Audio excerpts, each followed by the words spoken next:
सदानंद मालू सेठ वानखड़े तानबुकड़े। माननीय उपसभापति महोदय, मैं गोवा के विधानसभा क्षेत्रों में अनुसूचित जनजातियों के प्रतिनिधित्व के पुनः समायोजन विधेयक के प्रति अपना पूर्ण समर्थन व्यक्त करने के लिए खड़ा हुआ हूं।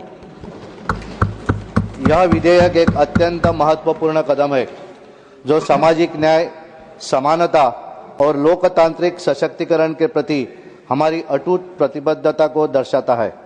गोवा अपनी समृद्धि, सांस्कृतिक विविधता और समावेशी दृष्टिकोण के साथ हमेशा न्यायपूर्ण प्रतिनिधित्व के सिद्धांतों का पालन करता आया है।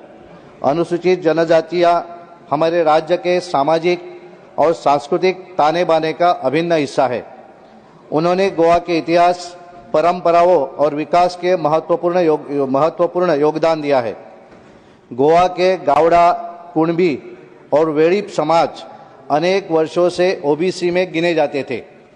2003 में भारतीय जनता पार्टी के केंद्र और राज्य सरकार में भारत रत्न अटल बिहारी वाजपेयी जी और चीफ मिनिस्टर पद्मश्री मनोहर पर्रिकर जी के प्रयासों के परिणाम इन समाज को घटकों को अनुसूचित जनजाति में समाविष्ट करने का ऐतिहासिक निर्णय लिया गया।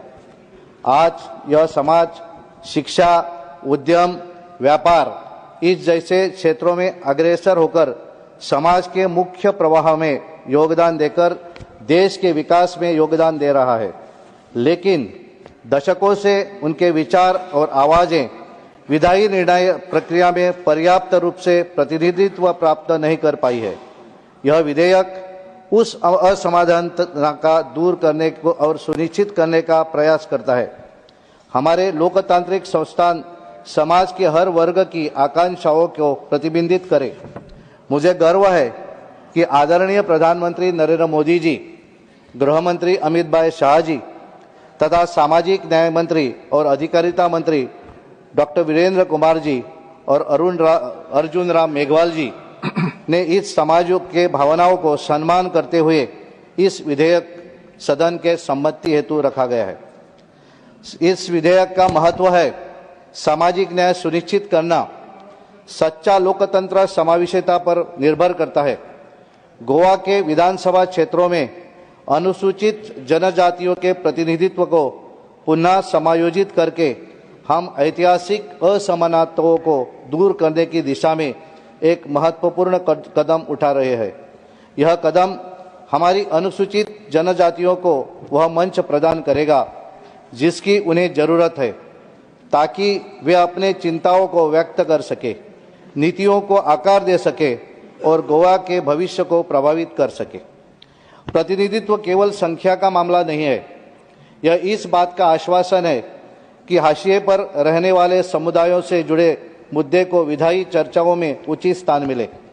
अनुसूचित जनजातियां अक्सर शिक्षा, स्वास्थ्य, आजीविका और भूमि अधिकारों से संबंधित विशिष्ट चुनौतियों का सामना करती है। बढ़ा हुआ प्रतिनिधित्व इन चुनौतियों का समाधान करने के लिए लक्षित और प्रभावी नीति हस्तक्षेप सुनिश्चित करेगा।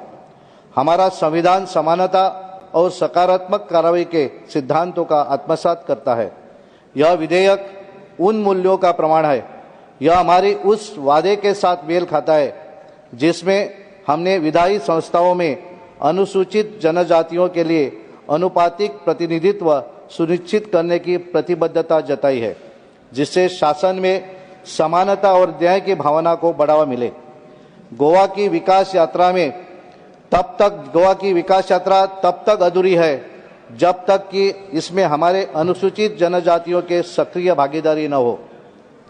पर्याप्त प्रतिनिधित्व यह सुनिश्चित करेगा कि विकास परियोजनाओं, संसाधनों के आवंटन और उनकी सांस्कृतिक धरोहर के संरक्षण से संबंधित निर्णयों में उनकी आवाज़ सुनी जाए। यह राज्य में संतुलित और समावेशी विकास को बढ़ावा देने के लिए अनिवार्य है। माननीय सभापति महोदय, यह विधेयक केवल संख्याओं का पुनः समायोजन नहीं है। यह हमारे लोकतंत्र की ताकत पर विश्वास को पुनः व्यक्त करने का अवसर है। आजादी के बाद से निरंतर उपेक्षित जनजातीय समुदाय को देश की मुख्य धारा में शामिल करना मोदी जी सरकार की गारंटी थी, जिसे पूर्ण किया जा रहा है। यह उन लोगों के साथ खड़े होने की प्रतिज्ञा है जिन्हें ऐतिहासिक रूप से नजरअंदाज किया गया और उन्हें अपने भविष्य को आकार देने का अधिकार देने का संकल्प है। गोवा एक छोटा राज्य है, लेकिन इसकी भावना विशाल है। आज इस विधेयक का समर्थन करके हमारे पास यह दिखाने का अवसर है कि हम हर समुदाय, हर परंपरा और हर आवाज को महत्व देते हैं।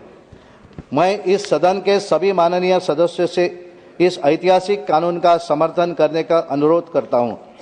अंत्योदय विचारधारा के यशस्वी कार्यान्वयन की दिशा में यह निर्णय एक पथ प्रदर्शक का कार्य करेगा। अंत में मैं यह दोहराना चाहता हूं कि यह विधेयक केवल एक प्रक्रियात्मक सुधार नहीं है, यह गोवा की अनुसूचित जनजातियों के लिए समानता और न्याय सुनिश्चित करने की दिशा में एक ऐतिहासिक कदम है। इसलिए इस विधेयक को सर्वसम्मति से पारित करें और यह संदेश दे कि हमारा लोकतंत्र समावेशिता और न्याय के स्तंभों पर मजबूती से खड़ा है। धन्यवाद। धन्यवाद सदानंद जी।